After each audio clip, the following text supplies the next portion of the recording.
Baik, pada video ini saya akan mempresentasikan hasil ujian tengah semester saya dan jurnal. Ada dua jurnal yang saya ambil, yaitu yang pertama karakterisasi kitosan dari cangkang kerang darah, anadara granosa, dan sintesis dan karakterisasi zeolit X dari abu ampas tebu dengan variasi molar Si atau Al menggunakan metode Solgen.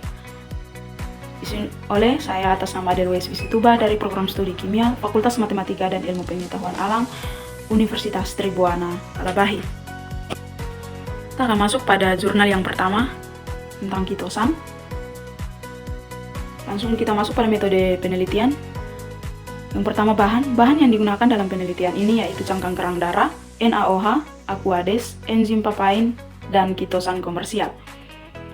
Alat yang digunakan dalam penelitian ini adalah alat-alat gelas yang umumnya digunakan dalam laboratorium, blender, ayakan 100 mesh, hot plate, stirrer, termometer, neraca analitik, penyaring Buchner, oven, tanur, seperangkat alat kajedal, merek Butzi spektroskopi FTIR. Kita akan masuk pada prosedur penelitian, di mana cangkang kerang darah yang telah dicuci bersih, kemudian dikeringkan di bawah sinar matahari dan dihaluskan menggunakan serbuk yang dihasilkan berukuran 100 mesh. Berikut pembuatan kitosan. Yang pertama, demineralisasi menurut Arif 2013. Sebanyak 50 gram serbuk cangkang kerang darah ditambahkan HCl1N dengan perbandingan 1:10.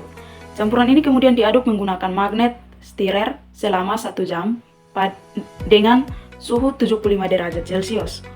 Selanjutnya, disaring menggunakan penyaring Buchner dan residu yang dihasilkan dicuci dengan Aquades. Serbuk hasil demineralisasi dikeringkan dalam oven sampai kering.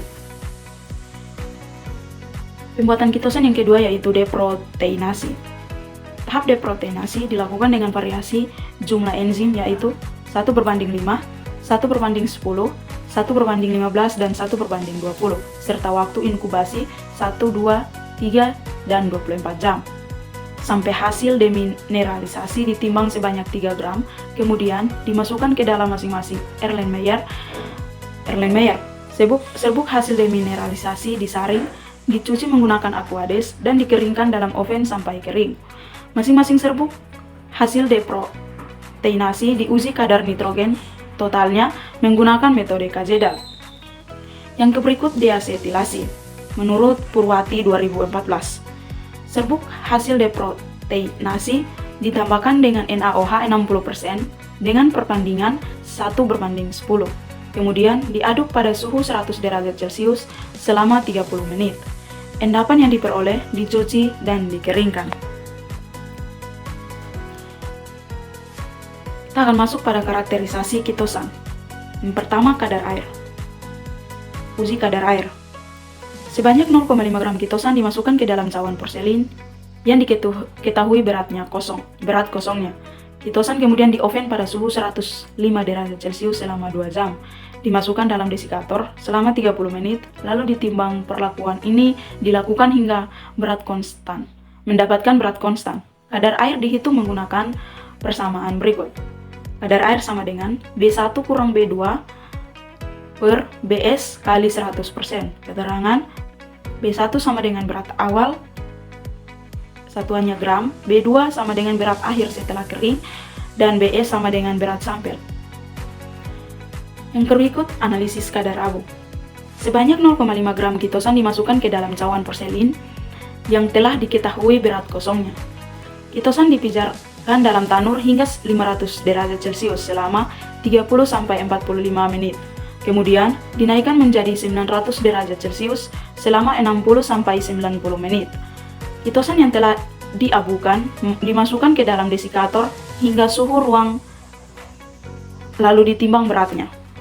Kadar abu dihitung menggunakan persamaan berikut.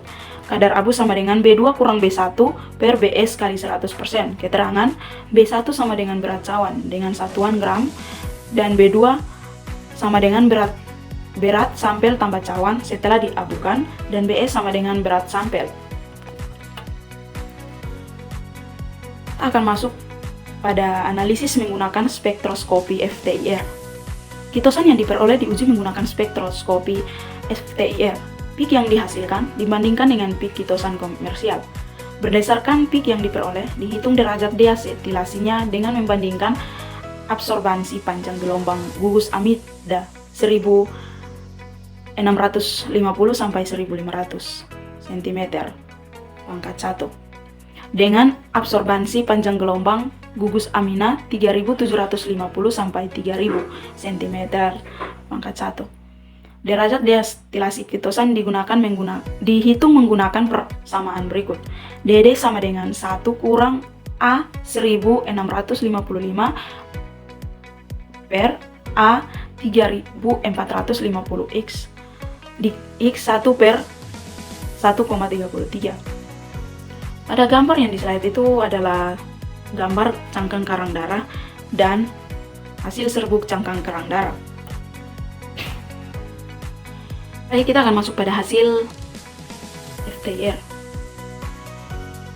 di mana penentuan gugus fungsi dari kitosan komersial dan kitosan cangkang kerang darah, hasil isolasi.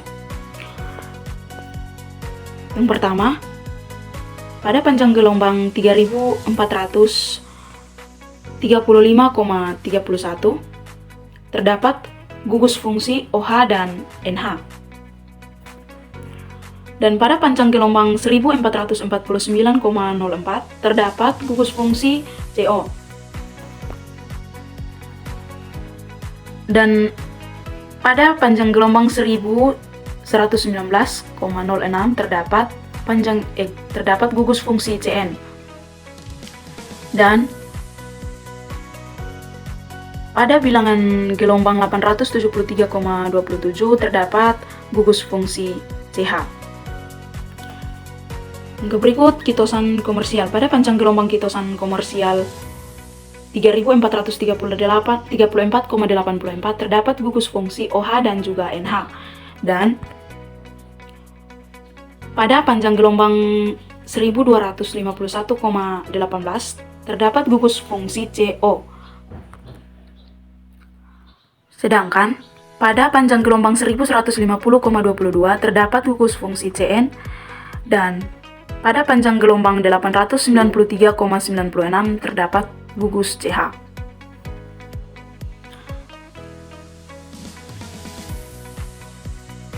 Yang ditunjukkan pada tabel 2, spektra yang dihasilkan dari uji kitosan cangkang kerang darah dan tidak menunjukkan adanya perbedaan dengan spektra pada kitosan komersial.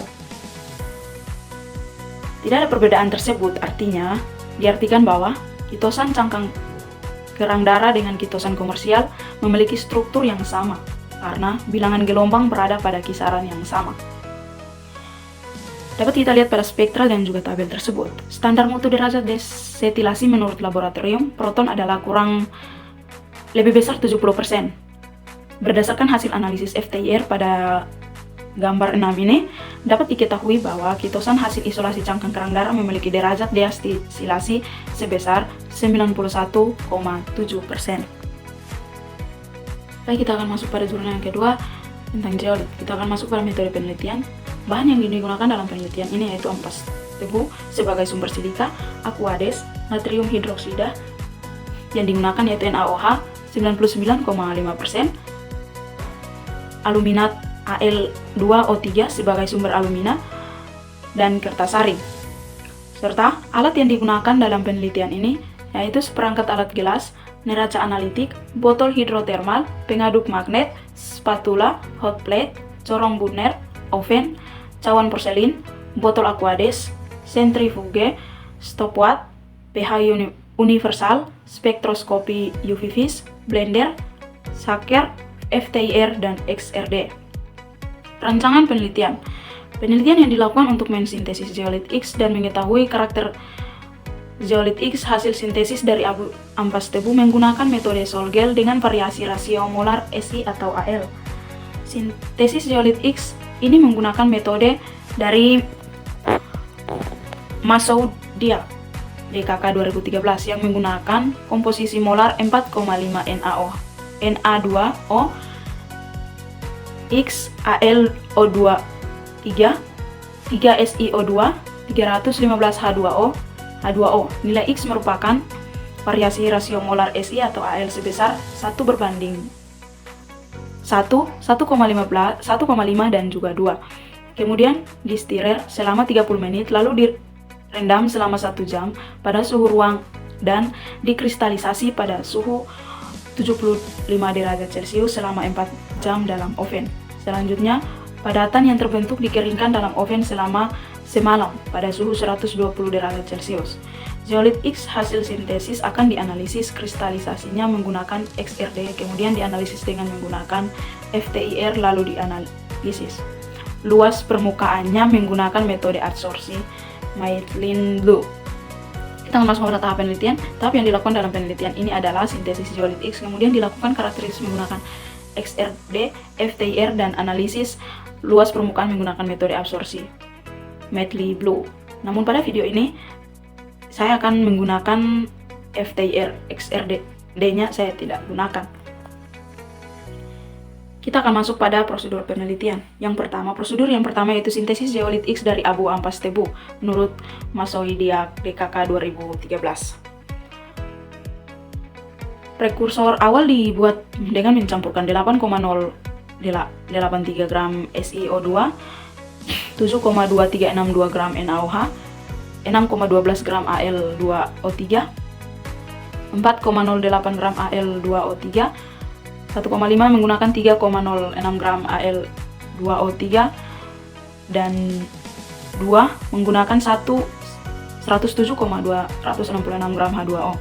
Selanjutnya distirrer selama 30 menit sampai campuran homogen. Campuran dengan perbandingan molar tersebut direndam selama 1 jam pada suhu ruang. Selanjutnya, campuran tersebut dipindahkan ke dalam botol hidrotermal dan kristalisasi dalam oven selama 4 jam pada suhu 75 derajat Celcius. Kristal zeolit yang terbentuk disaring menggunakan corong Brunner dan dicuci menggunakan Aquades sampai pH filtrat kurang dari 10.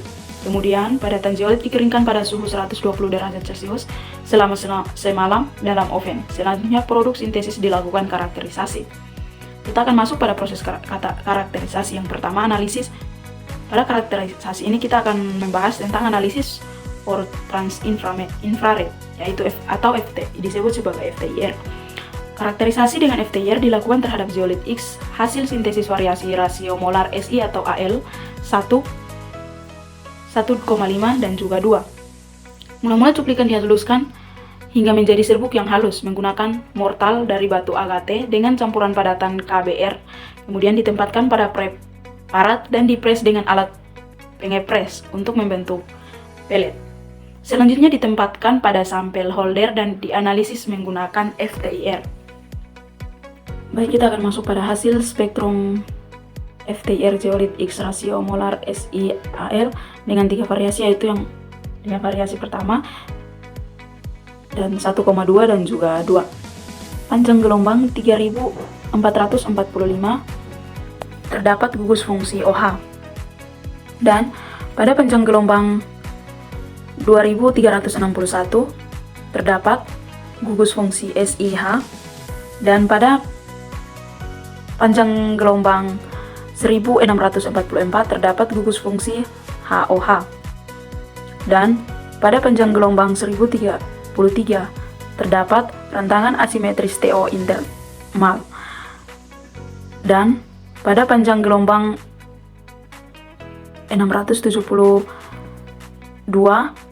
terdapat rentangan simetris internal TO, dan pada panjang gelombang 581 terdapat cincin ganda, dan pada panjang gelombang 468 terdapat tekukan TO atau SI, T sama dengan SI atau Al. Baik, demikian hasil presentasi saya. Terima kasih.